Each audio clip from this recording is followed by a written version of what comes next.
आप सभी को बचपन से यही बताया गया होगा कि शिव जी का ना आदि है और ना ही अंत। अर्थात भगवान शिव ना ही जन्मे हैं और ना ही कभी मृत्यु को प्राप्त होंगे। पर शायद ये सच नहीं है, क्योंकि विष्णु पुराण और शिव पुराण में शिव जी की उत्पत्ति को लेकर बातें बताई गई हैं। यहाँ तक कि श्रीमद् देवी महापुराण में शिव जी के माता और पिता का भी वर्णन मिलता है। तो आखिर कौन है शिव जी के माता और पिता? कुछ लोगों का यह मानना है कि ब्रह्मा ही शिव जी के पिता हैं, क्योंकि विष्णु पुराण की एक कथा के अनुसार शिव जी का एकमात्र बाल रूप है, जिसे हम रुद्र के नाम से जानते हैं, और माना जाता है कि रुद्र के पिता स्वयं ब्रह्मा हैं। पर आखिर इसकी सच्चाई क्या है, और पूरे संसार को शिक्षा देने वाले शिव ने अपनी शिक्षा कहाँ से प्राप्त की? तो चलिए जानते हैं शिव जी के जन्म का असली रहस्य। लेकिन उससे पहले वीडियो को लाइक करके कमेंट में हर हर महादेव जरूर लिखें। संगीत शिव पुराण के अनुसार शिव जी अजन्मे हैं, यानी कि उनका जन्म नहीं हुआ है, और वे स्वयंभू हैं, यानी कि खुद से ही उत्पन्न हुए हैं। क्या इसका मतलब यह है कि शिव जी के ना तो माता हैं और ना ही पिता? लेकिन विष्णु पुराण में तो कुछ और ही लिखा मिलता है, जिसके अनुसार विष्णु जी के नाभि से निकले कमल से ब्रह्मा जी की उत्पत्ति हुई, और उनके माथे के तेज से शिव की उत्पत्ति हुई, जिसके कारण शिव जी को ज्यादातर समय ध्यान मुद्रा में दिखाया जाता है। लेकिन शिव पुराण में तो इसका उल्टा लिखा मिलता है, जिसके अनुसार एक बार जब शिव जी अपने घुटनों को मल रहे थे, तो उनके घुटनों के मैल से श्री हरि विष्णु की उत्पत्ति हुई। अब इस मामले में तो दोनों पुराणों में अलग अलग बातें बताई गई हैं, परंतु विष्णु पुराण की एक और कथा के अनुसार ब्रह्मा ही शिव जी के पिता हैं। क्या यह सच है? तो चलिए जानते हैं इसकी सच्चाई।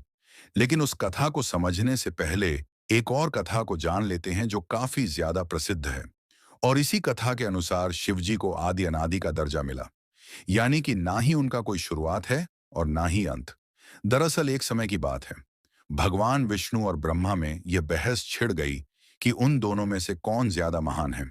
ब्रह्मा को अपने सृष्टिकर्ता और सृष्टि को रचने का अभिमान था, वहीं विष्णु को इस जगत के पालनहार होने का घमंड था। दोनों के बीच की बहस काफी बढ़ गई, और तभी दोनों के बीच में एक विशालकाय खंभा आ खड़ा हुआ। उस खंभे के अंदर से आवाज आई कि जो भी इस खंभे का आखिरी हिस्सा खोज लेगा, वही सर्वश्रेष्ठ होगा। यह सुनकर दोनों ने खंभे का आखिरी छोर खोजने का निर्णय लिया। ब्रह्मा जी ने एक हंस का रूप धारण किया और खंभे का ऊपरी हिस्सा खोजने के लिए उड़ चले। वहीं विष्णु ने एक वराह का रूप लिया और खंभे का निचला हिस्सा खोजने को निकल पड़े। हजारों वर्षों तक खोजने के बावजूद दोनों को उसका आखिरी छोर नहीं मिला, जिसके पश्चात वे थक हार कर वापस लौट आए। अंततः खंभे के भीतर से शिव जी प्रकट हुए। यह कथा यह दर्शाती है कि शिव जी का ना तो आदि है और ना ही अंत। लेकिन दोस्तों, क्या आपको पता है, इसी दौरान जब विष्णु और ब्रह्मा थक हार कर वापस लौटे और जब शिव जी प्रकट हुए, तब उन्होंने दोनों से पूछा कि क्या आपको खंभे का आखिरी छोर मिला? विष्णु ने निराशा भरे शब्दों में कहा कि मैं इसका आखिरी हिस्सा खोजने में असफल रहा। परंतु ब्रह्मा जी ने यह झूठ बोला कि वह इसका आखिरी हिस्सा खोजने में सफल रहे। यह बात सुनकर शिव जी काफी क्रोधित हुए और ब्रह्मा को श्राप दिया कि आज से पृथ्वी लोक पर तुम्हारी कोई पूजा नहीं करेगा, जिसके कारण आज भी ब्रह्मा जी का ना तो ज्यादा कोई मंदिर है और ना ही उन्हें पूजा जाता है।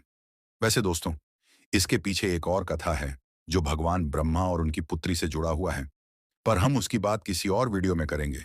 अभी हम यह जान लेते हैं कि क्यों शिव जी को ब्रह्मा का पुत्र बताया जाता है। आखिर इसके पीछे क्या सच्चाई है? तो चलिए अब इस कथा को भी जानते हैं। विष्णु पुराण के अनुसार सृष्टि के प्रारंभिक काल में, जब सब कुछ यानी कि पूरा ब्रह्मांड जलमग्न था, ना कोई देवता, ना दानव और ना ही कोई जीव जंतु, तब केवल श्री हरि विष्णु ही क्षीर सागर पर शेषनाग पर विश्राम कर रहे थे, और उनकी नाभि से निकले कमल से ब्रह्मा जी की उत्पत्ति हुई। इसके पश्चात ब्रह्मा जी और विष्णु जी इस सृष्टि की उत्पत्ति और रचना को लेकर बातें करने लगे। इसी दौरान शिव जी भी वहां प्रकट हुए। जब शिव जी वहां प्रकट हुए, तब ब्रह्मा ने उन्हें पहचानने से इनकार कर दिया, जिससे शिव रूठ गए और वहां से चले गए। तब विष्णु ने ब्रह्मा को दिव्य दृष्टि प्रदान की, जिसके पश्चात ब्रह्मा जी को अपनी गलती का एहसास हुआ। तब ब्रह्मा जी ने शिव जी से माफी मांगी और उनसे यह वरदान मांगा कि वे उनके पुत्र रूप में जन्म लें। शिव जी ने ब्रह्मा की प्रार्थना स्वीकार की और उन्हें आशीर्वाद दिया कि वे उनके पुत्र रूप में जन्म लेंगे।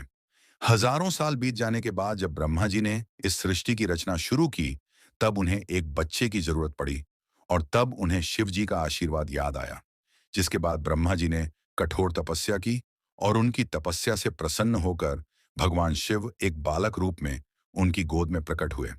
आपकी जानकारी के लिए बता दूं कि यह भगवान शिव का एकमात्र बाल रूप है। दरअसल जब शिव जी बाल रूप में प्रकट हुए तो काफी ज्यादा रोने लगे, और जब ब्रह्मा जी ने उनके रोने का कारण पूछा तो उन्होंने बड़ी ही मासूमियत से कहा कि वे इसलिए रो रहे हैं क्योंकि उनका कोई नाम नहीं है। तब ब्रह्मा जी ने उन्हें रुद्र नाम दिया, जिसका अर्थ होता है रोने वाला।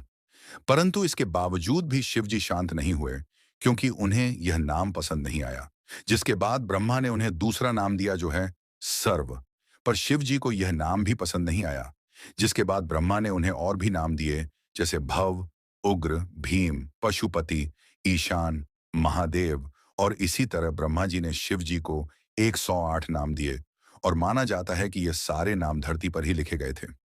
पर दोस्तों, शिवजी के जन्म की असली सच्चाई तो अभी तक हमने नहीं जानी। तो चलिए अब हम जानते हैं शिव के जन्म की असली कहानी। आखिर कौन है उनके माता पिता। लेकिन उससे पहले आपसे एक विनती है कि अगर आपको यह वीडियो अच्छी लग रही है तो इसे अपने दोस्तों, रिश्तेदारों और अन्य शिव भक्तों को जरूर शेयर करें, और कमेंट में लिखें हर हर महादेव। श्रीमद् देवी भागवत पुराण में शिव जी के माता पिता और उनके जन्म की बातें बताई गई हैं। यहाँ तक कि इसमें त्रिदेवों यानी कि ब्रह्मा और विष्णु के भी जन्म की सच्चाई देखने को मिलती है। दरअसल जब हम शिव कहते हैं तो वह निराकार ईश्वर की बात होती है, और जब हम सदाशिव कहते हैं तब ईश्वर महान आत्मा की बात होती है, और जब हम शंकर या महेश कहते हैं तो सती या पार्वती के पति महादेव की बात होती है। बस बहुत से भक्त ये भेद नहीं कर पाते और सभी को समान मानते हैं। अब श्रीमद् देवी महापुराण के अनुसार देखा जाए तो एक बार की बात है, नारद जी ने अपने पिता ब्रह्मा से पूछा कि इस सृष्टि की शुरुआत किसने की है, और साथ ही भगवान शिव, विष्णु और आपके पिता कौन हैं। तब ब्रह्मा ने उत्तर देते हुए कहा कि प्रकृति रूपी मां दुर्गा और काल सदाशिव ही उनके माता पिता हैं, और उन्होंने ही त्रिदेवों यानी कि ब्रह्मा, विष्णु और शिव की रचना की है। शिव पुराण के अनुसार भी काल सदाशिव और पराशक्ति अंबिका ही शिव के माता पिता हैं, और इन सब में भी श्रेष्ठ हैं काल सदाशिव, क्योंकि उन्होंने ही पराशक्ति अंबिका की भी रचना की, जिनकी 8 भुजाएं थीं, और वे प्रकृति रूपी मां दुर्गा भवानी कहलाईं। बहुत प्राचीन समय की बात है, जब कुछ भी नहीं था, ना आकाश, ना धरती, ना जीवन। उस समय केवल एक ही शक्ति थी, काल स्वरूप सदाशिव। वही आदि परमेश्वर हैं जिनसे सब कुछ उत्पन्न हुआ। सदाशिव के भीतर ही शक्ति रूप में दुर्गा भी विद्यमान थी। दोनों मिलकर काशी के आनंद वन में विचरण कर रहे थे। एक दिन दोनों के मन में यह विचार आया कि अब इस ब्रह्मांड में कुछ और प्राणियों की रचना की जानी चाहिए, ताकि इस सृष्टि का विस्तार हो सके। उन्होंने सोचा कि किसी और पुरुष को पैदा किया जाए जो इस सृष्टि की जिम्मेदारी उठाए, ताकि वे दोनों स्वयं निर्वाण की अवस्था में जा सकें, यानी मोक्ष में लीन होकर ध्यान और शांति में स्थित हो सके। इसी उद्देश्य से सदाशिव ने अपने बाएं अंग से भगवान विष्णु को प्रकट किया। इसका मतलब यह है कि उन्होंने अपने शरीर के एक हिस्से से विष्णु को जन्म दिया। इसके बाद सदाशिव और दुर्गा ने एक और सृजन की योजना बनाई, और वह था ब्रह्मा जी का जन्म। इस बार उन्होंने अपने दाएं अंग से ब्रह्मा को उत्पन्न किया, और तुरंत ही विष्णु की नाभि से निकले कमल के फूल पर उन्हें बैठा दिया। वही कमल ब्रह्मा जी का आसन बना। अब जब ब्रह्मा जी उस कमल से उत्पन्न हुए तो उन्होंने सृष्टि निर्माण का कार्य अपने हाथ में लिया। लेकिन एक समय ऐसा आया जब ब्रह्मा और विष्णु के बीच यह विवाद हो गया कि उन दोनों में कौन श्रेष्ठ है, कौन सर्वोच्च है। दोनों की लड़ाई बढ़ने लगी। तभी अचानक एक बहुत बड़ा प्रकाश स्तंभ उनके बीच प्रकट हो गया, जिसकी कथा हम पहले ही जान चुके हैं। दरअसल उस प्रकाश स्तंभ से एक दिव्य वाणी आई। वह खुद ज्योतिर्लिंग रूप में काल थे। उन्होंने ब्रह्मा और विष्णु से कहा, पुत्रों, तुम दोनों ने बहुत तपस्या की है, और इसी कारण तुमने मुझसे 2 विशेष कार्य प्राप्त किए हैं। एक है सृष्टि का कार्य, यानी कि जन्म देना, जो ब्रह्मा का काम है, और दूसरा है पालन का कार्य, यानी कि सृष्टि को चलाना, जो विष्णु का काम है। इसी प्रकार मेरा एक और रूप है रुद्र, जिससे मैंने संहार यानी कि विनाश के कार्य के लिए उत्पन्न लिया है। लेकिन काल सदाशिव ने यह भी स्पष्ट किया कि एक कार्य ऐसा है जो कोई नहीं कर सकता, और वह है कृपा करना। यह केवल सदाशिव ही कर सकते हैं। फिर सदाशिव ने कहा, रुद्र मेरे जैसा है, वह मेरे जैसा वस्त्र पहनता है, मेरे जैसा वाहन पर चलता है, और मेरे जैसा अस्त्र शस्त्र रखता है। उसका रूप, वाहन और कार्य सब मेरे ही समान है। इस प्रकार यह कथा हमें बताती है कि इस संपूर्ण ब्रह्मांड की रचना सदा शिव और शक्ति रूपी दुर्गा से हुई है। ब्रह्मा, विष्णु, रुद्र, महेश, ये सभी उनके अंश हैं और उन्होंने अलग अलग कार्यों की जिम्मेदारी ली है ताकि सृष्टि ठीक तरह से चल सके। पर मित्रों, शिव जी की कहानी यहीं पर खत्म नहीं होती। एक और रोचक कथा है जिसके अनुसार एक बार कुछ साधु संतों ने भगवान शिव से उनके जन्म के बारे में पूछा। तब भगवान शिव ने जो उत्तर दिया वह चौंकाने वाला था। तो चलिए अब उस आखिरी कथा को जानते हैं जो आपके होश उड़ा देगी।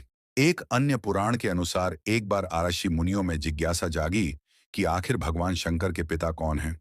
यह सवाल उन्होंने शंकर जी से ही पूछ लिया कि हे महादेव, आप सबके जन्मदाता हैं, लेकिन आपका जन्मदाता कौन है? आपके माता पिता का क्या नाम है? इस प्रश्न का उत्तर देते हुए भगवान शिव ने कहा, हे मुनिवर, मेरे जन्मदाता भगवान ब्रह्मा हैं। मुझे इस सृष्टि का निर्माण करने वाले भगवान ब्रह्मा ने जन्म दिया है। इसके बाद आराशियों ने एक बार फिर भगवान शंकर से पूछा कि यदि यह आपके पिता हैं, तो आपके दादा कौन हुए? तब शिव ने उत्तर देते हुए कहा कि इस सृष्टि का पालन करने वाले भगवान श्री हरि अर्थात भगवान विष्णु ही मेरे दादाजी हैं। भगवान की इस लीला से अनजान अर्षियों ने फिर से एक और प्रश्न किया कि जब आपके पिता ब्रह्मा हैं, दादा विष्णु, तो आपके परदादा कौन हैं? तब शिव ने मुस्कुराते हुए उत्तर दिया कि स्वयं भगवान शिव। इसके बाद अर्षि मुनि समझ गए कि शिव जी से बढ़कर ना कोई है, ना कोई होगा। लेकिन इस कथा का तात्पर्य केवल यही है कि शिव जी आदि अनादि हैं। वे सृष्टि के जन्म के पहले भी थे और सृष्टि के विनाश के बाद भी रहेंगे।